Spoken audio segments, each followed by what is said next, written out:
Hello and welcome back to Let's Play Pikmin 2. In the last episode, we finished up the tutorial area, that being the beginning of the Valley of Repose. And in this episode, we're going to the new area that just unlocked, the Awakening Wood. We could go back to the Valley of Repose, but there's nothing to do there. We could probably raise up our numbers, but we could do that just fine here. And you can only grind so many purple Pikmin off that first cave, like I explained in the last episode. So, let's just get moving. If I haven't mentioned it before, these areas are all based off of Pikmin 1. This is going to be very apparent as we come in here and see what was the Garden of Hope. You'll have to forgive me if I'm a little bit rusty. Actually, a lot's changed since I filmed the last episode. I'll get into it as we go.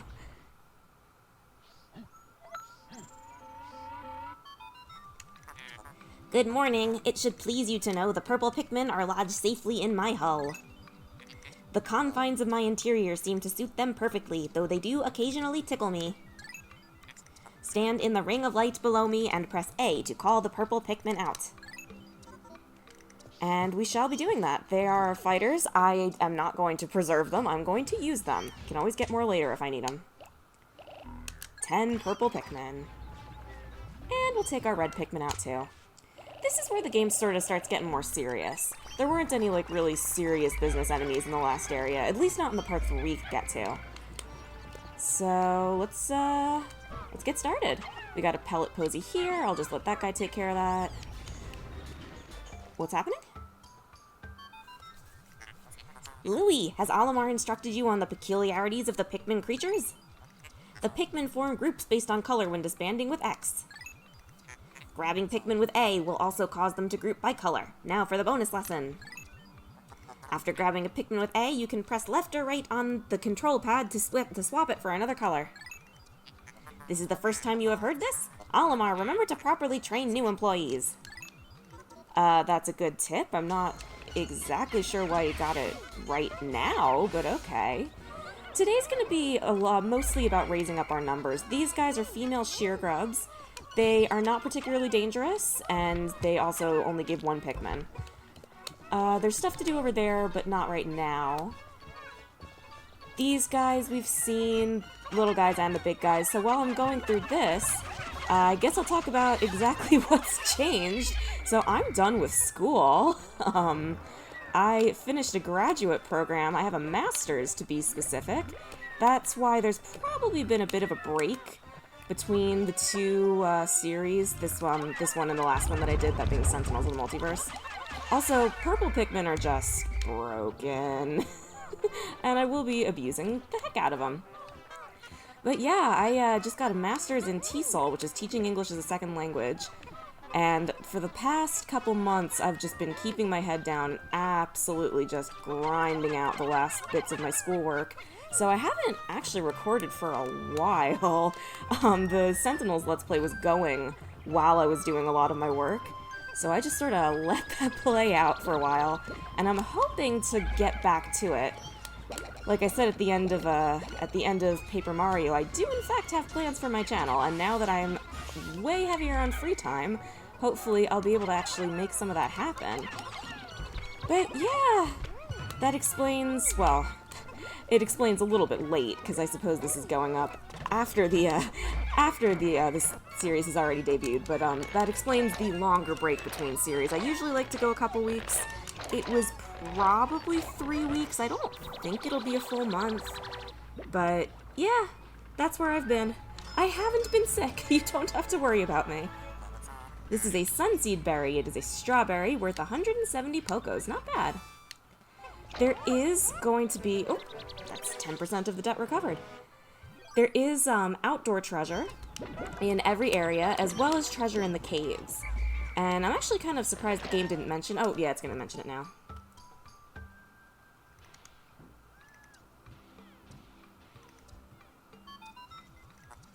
Olimar, we have a problem. The onion has ceased ejecting seeds. Is it malfunctioning? Interesting. It now seems the number of life forms within the onion has increased. Didn't you note that no more than 100 Pikmin will venture onto the planet at once? But I currently observe only 95 on the surface. Could there be wild Pikmin somewhere? Yes, this is something that was not in the first game. Not only are there, wild onions that you have to find, but there are actually some Pikmin on the field. It doesn't make a huge difference. 5 Pikmin is really not that big of a deal, all things considered. But it is kind of a nice touch. It makes things feel a little bit ominous. I'm looking for some tall grass. I think there's some around here somewhere. Yeah, here we go. But yeah, I'm done with school now. I don't know what to do with myself now that I don't have any homework. I've still got work, obviously. It's not like I'm totally free. Oh no, it looks like this is unlucky. Oh, no, there we go. Sometimes you can get this and you get nothing. But luckily that didn't happen. The game should explain.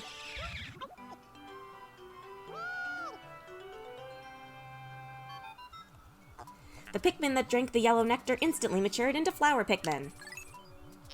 It appears to have enhanced motor skills. What a wondrous nectar. How intriguing. Like plants, Pikmin mature from leaf to bud to flower. Captain Olimar, you must share the information you have with your subordinate, Louis. Flower Pikmin are more powerful and faster than regular Pikmin. It does make a difference. It does not make a big enough difference that you should necessarily go out of your way to get every little bit of nectar that you find. You will come across some of it naturally, just like exploring. So I'm not always going to be like going out of my way to do that. But you can already see the leaves are starting to lag behind, especially the purple leaves. We should have a new enemy type over here. No? Maybe that's later. Anyway, here's a... Oh, no, there we go.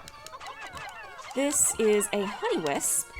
It deals no damage. In fact, it can't even reach you. But if you knock it down, it will give you nectar. Oh, there was a guy up there. Oh, well. Like I said, not a big enough deal to really worry about it. Where am I? There we go. So yeah, this is the black gate. It normally takes a lot of time to knock down, but with a full squad, it shouldn't take that long. Pikmin 2 was good about reducing the amount of time that it takes to knock down gates. Pikmin 1, it was very, very long. A little bit too long, I think. And it plays into time management. In fact, I can probably take some of these guys and do something else. Not that many guys. But, it's like a time management thing, which is... Oh, you know what? I'm gonna do what I should be doing. I'm gonna dismiss, take my fighters here and like a few of these guys, and then Louie can hang out and supervise this so I can go take the Pikmin and do something else. But yeah, like I've been trying to say, what button? That button. Like I've been trying to say, I think in Pikmin 1, it was just a little bit too long, to the point where it's like not fun to wait for it. You know what? No. Let's get the Reds to do this. And they should do this fine by themselves. But, I guess I'll just get them started on it. Louie can supervise the rest of that. Oh, they're all following me now. This is something that is actually pretty important. Oh, there's nothing to do over here, that's right. I was considering trying to, like, really plow through this area and get through in as few days as possible, but I decided it's better to just play. Astounding! This red berry contains an ultra-spicy essence. It does not appear to have any monetary value, but I shall research potential uses for it. Bring me another specimen. We will bring you many more specimens. What was I about to say? Oh, yeah, it is possible to get through pretty much what's accessible in this area in 2 days and then leave. Two in-game days. But it's just, I don't want to have to go through that when I'm talking and, like, trying to remember what's happening and things are happening. I just want to go through it a little bit more leisurely than that. Alright, these guys are getting the berries. This is not an automated task like it is in Pikmin 3. There are no automated tasks. So you do kind of have to keep your eye on it. That said, the things with the berries in this game are a little bit more... Broken might not be the right word, but combat in general in Pikmin 2 is a little bit unbalanced, like, towards the player. That's not to say it isn't hard. This game is known for being kind of ridiculous. But just in general, they give you the purple Pikmin. The stuff that those berries do, you're going to see in a minute, is... Again, not broken, but very, very... Well, I can't even say that. There's a second type of berry, and that one is pretty broken, if you ask me. Just unbalanced combat, I will admit to that much. Captain Olimar, my research on the red berries you discovered has yielded a powerful potion. Behold the ultra spicy spray. Although it is untested, I believe it will have spectacular results. Spray it on all of your Pikmin by pressing down on the D-pad.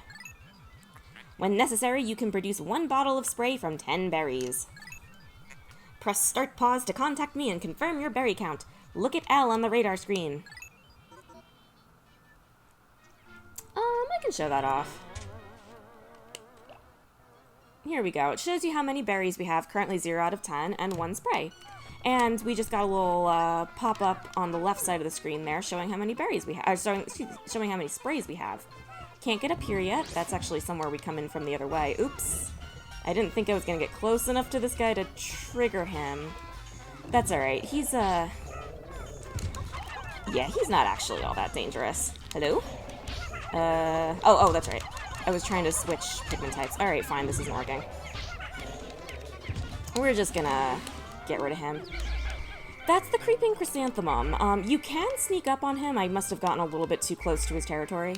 He's not actually all that dangerous, just very intimidating. Nothing up there. You can see him on the field because the flowers will have eyes, which is really funny. I love that. I'll show you next time. Alright, we will be going down here in just a minute. I want to make sure everybody's gathered up first. Biological sensors are reacting violently. The readings are ominous. A beast of unknown power lurks in these depths. A large Pikmin group would be reassuring. My sound sensors are picking up hostile roars of many beasts. Expect dangerous encounters. Sensors are also showing extreme heat pockets. You may need flame-resistant Pikmin. But my records indicate no such data. Are my records incomplete? They are incomplete.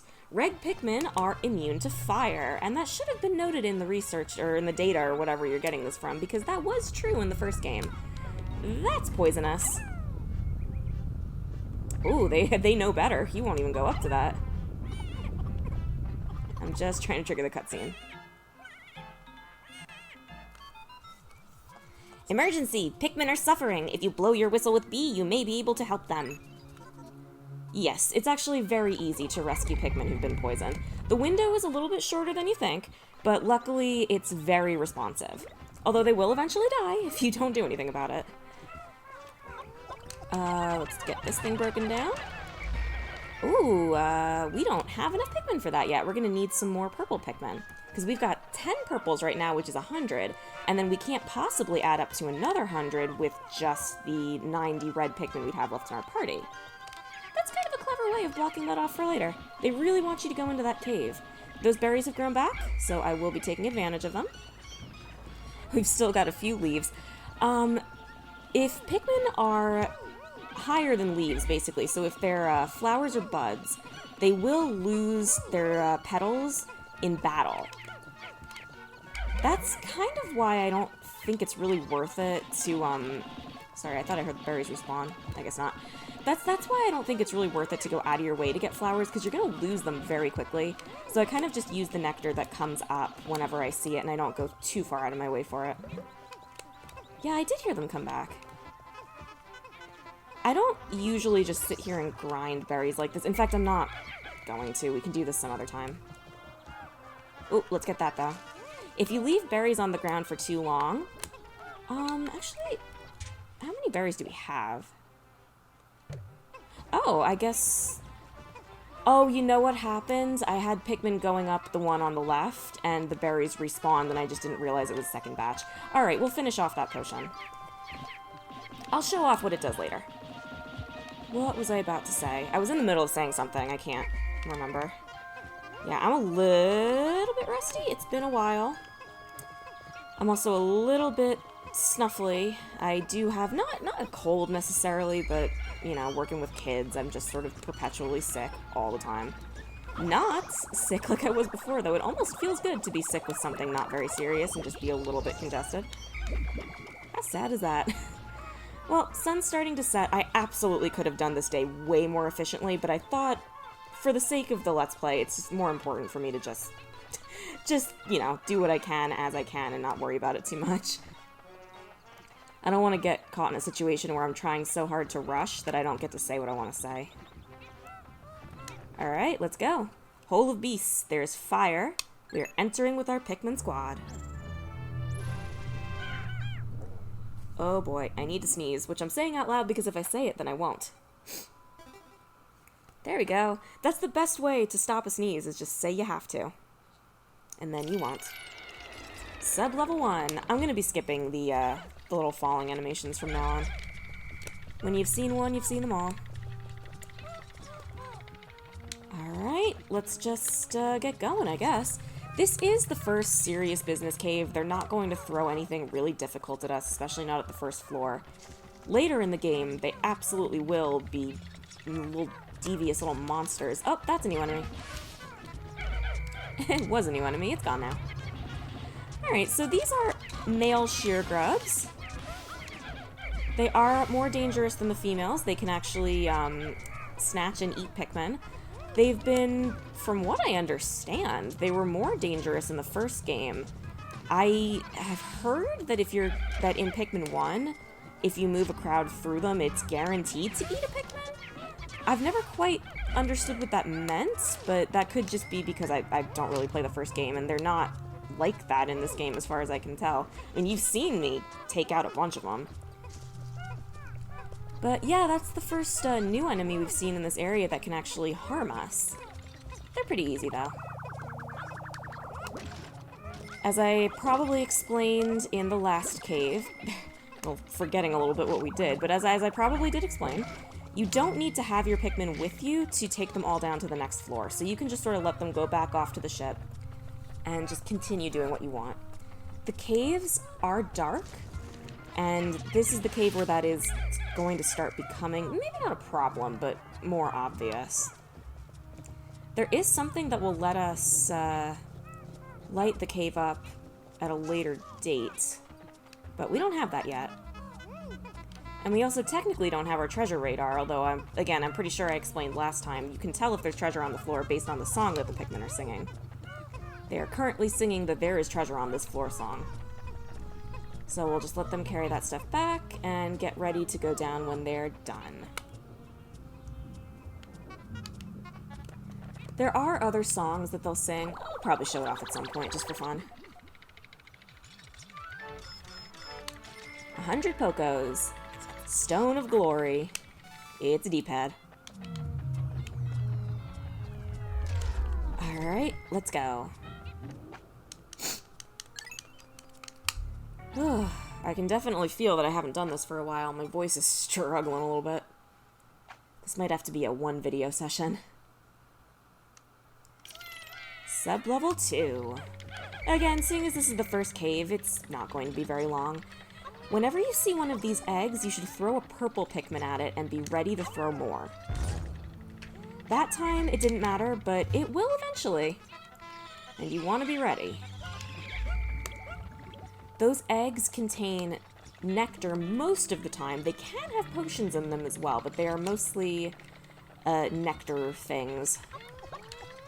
Let's see here. Alright, just regular nectar. There are enough eggs in the game that you will eventually see everything that can come out of them, trust me. Alright, this is a rest floor, so there's really nothing here except candy pop buds. Which means we're going to get more purple Pikmin. If we're really quick about it, we can probably get that paper bag down right when we exit the cave. It is almost end of day, but that doesn't mean we have to stop doing everything that we're doing. Hold on, do I have Louie? No. Come with me. Help me pluck.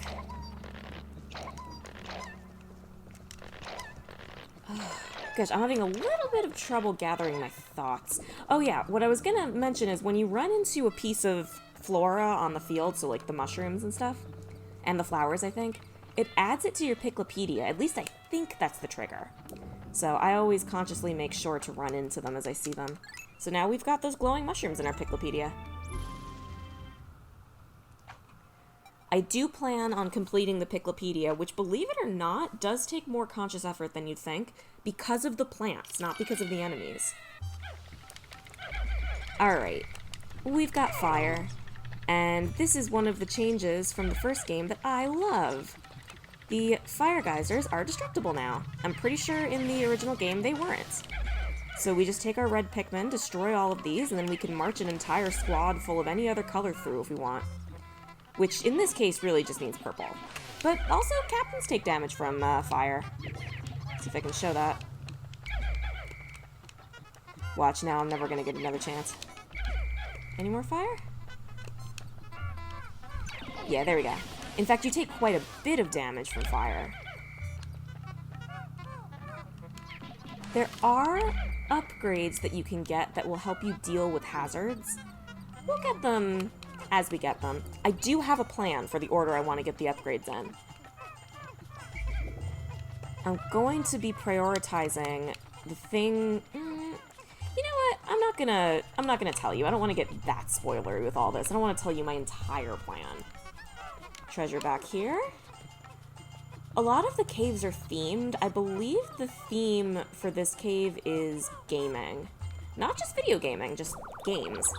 Themed by, like, the treasures, I mean. 230 Pokos. The Cosmic Archive. This is a Famicom disc. Or, not... Yeah, it's a Famicom floppy disk. I'm not the best person to explain what that was for, but in Japan, there was some sort of... It was like a game rental system where you'd get these floppy disks, and they could be overwritten with other games. Strife Monolith, 150 Pokos. It is a Mahjong piece. So, like, you'd get a game on the disc, but then you'd overwrite it with something else, and it was a way... I think it was cheaper or something like that. There's other sources on exactly what the Famicom disc system was. And Mahjong is, of course... Is it a board game? Is that what you call Mahjong? It's a game you play with tiles. I like Mahjong Solitaire. I've never played it competitively. I don't know any of the rules. But I do like some Mahjong just by myself. We're already deeper than we were in the last cave, but these floors have not been particularly big. I don't need all of these guys. I'm fine.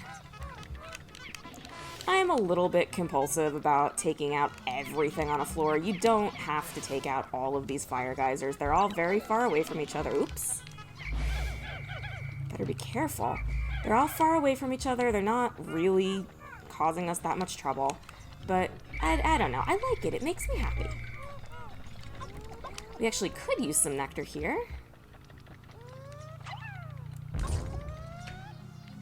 Alright, just regular nectar. That is what you're going to find in the eggs most of the time. Just one drop of nectar. You can get 2. Occasionally you can get a lot more. But we'll see that when it happens. Alright, wait for everybody to group together, and boom. Easy peasy. Where are you guys going? Where are you guys going? Occasionally they'll take something... Oh, I see. Occasionally they'll take something a weird way, and I'll just let them do it, because I want to see where they're going. This looks like a Game & Watch system. It is. Oh, it's ball. 280 Pokos, the Dream Architect. I was never that into Game & Watch. Even back in the day where that was kind of like the only kind of gaming we had, I was just never into repetitive games like that. I found them very tedious, and I would get bored with them very quickly. Alright, still just regular nectar. I promise you will understand why you want to do that eventually. Or is there still treasure? Yes, there is. Alright, forward we go. There is a little hole there. I guess you could take that if you wanted to avoid the fire. I'd rather just destroy the fire. It's more satisfying. I'm not totally sure what the cooldown is. Ooh, look at that. There is some amount of cooldown for when you can run into the Pikmin and, like, get them in your party after dismissing them.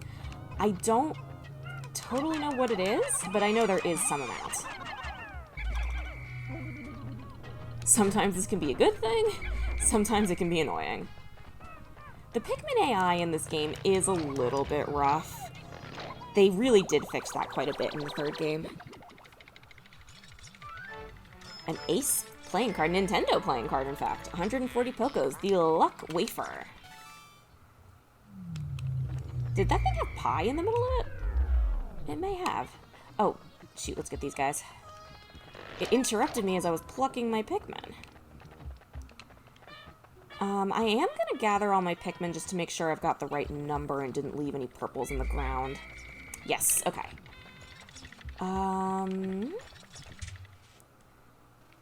Okay. Unfortunately, I really don't like this. The map orientation changes depending on where you're facing. I really wish it would just orient north and stay there. Hold on a sec. Yeah, we're done. Oh, somebody's on fire.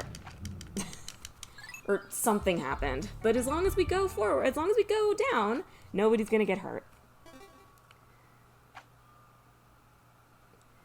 Sublevel 5. I think this is probably the end. Yep, it is. I saw the floor. Final floor. The final floor of every cave from now on is going to be a boss fight. This is definitely an introduction boss fight. Not a whole lot really goes on here.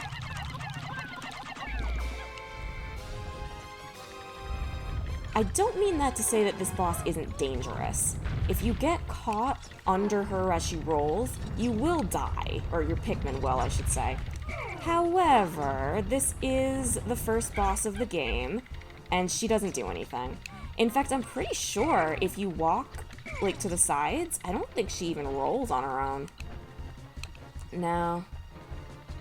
In fact, you can walk directly under her. Yeah, this is interesting, I'll say. That said, you do have to be pretty careful. I like to throw a bunch of Pikmin and then quickly take them back. Come back, come back. Because eventually she will roll again. Come back, come back. You get out of here.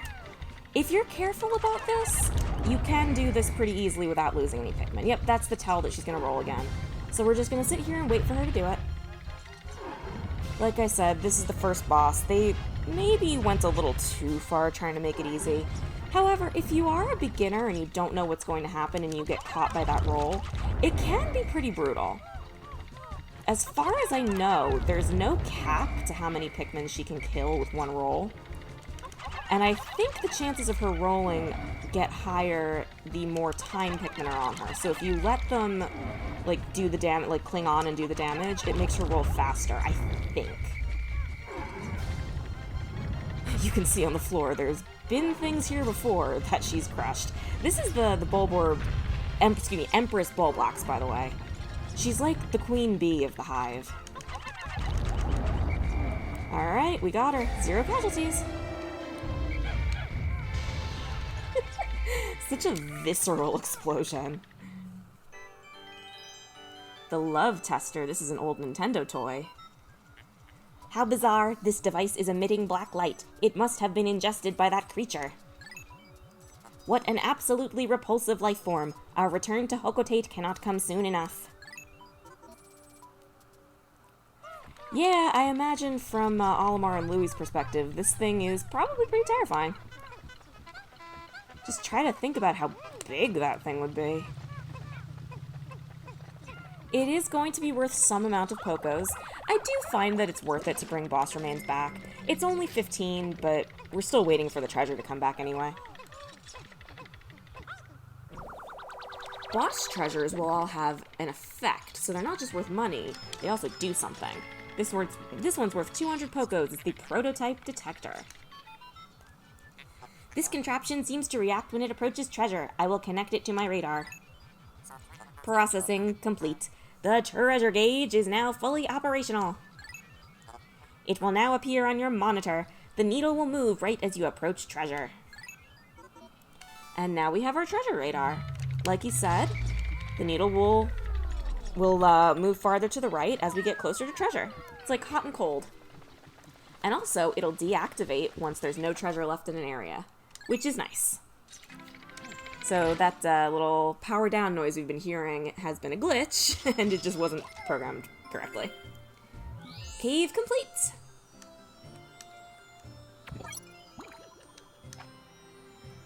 Oh. No, it's okay that I saved. I've got it under control. Back to the Awakening Wood, where, like I said, if we book it, we can get that other paper bag down. So let's just do that. Let's get as much done as we can. 20% of debt recovered. Moving at a pretty decent clip. The pellet posies seem to be back, but I'm not going to take the time to knock them down again. The enemies have not respawned. Enemies take, well, actually, I used to think that enemies take a full 3 days to respawn. Now, I think certain enemies are different. So, big enemies take 3 days. I think small enemies like those sheer grubs might only take 1. There goes the treasure gauge. We're close to something. Sorry if you just heard like a door opening. Alright.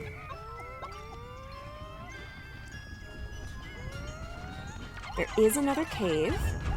If we were really quick, we could go down there. I don't think I'm going to, though. This is pretty decent timing to end the episode. Take that back. No, it isn't. Alright, we're going in. I'll end the episode in the cave. I'm pretty sure we can make it back. I'm trying to do a little bit of time management in my head here. Will we have enough time to make it back, or should I just grab them and jump in? I think we'll be okay. Yeah, like I said, you could definitely be doing this a lot more efficiently than I have. But, whatever. Do we have enough time? I'm getting this because as long as we're already waiting for the big thing, we might as well get these. Oh, it's right here. Yeah, we're fine. I think this is the first time that we went into a cave or had, like, a major event, and the game actually let us keep playing afterwards. We're out of the tutorial now. We're on our own. Anything we want to do, we just do it. So, let's get back into that cave. Here we go. So I think that's going to mean we're going to have one more day on the surface, and then that should probably be it. Maybe 2 days? Probably. I can do it in just one. The question is, will I? Astounding. My metal detectors are reacting violently. What could be down below? If you find trouble below, press Start Pause to contact me and press R on the radar screen. The exploration pod will drop its loot to make room to carry you, Louie, and the Pikmin to safety.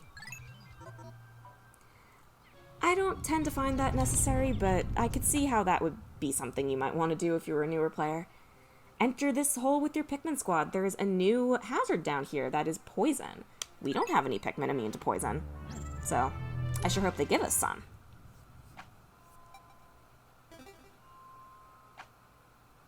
This is the White Flower Garden, and we'll have to see what's down here next time.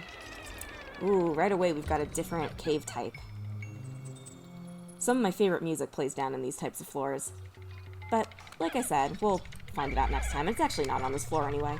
Thank you very much for watching this episode of Let's Play Pikmin 2, and hopefully I'll see you in the next episode for the White Flower Garden. Bye-bye!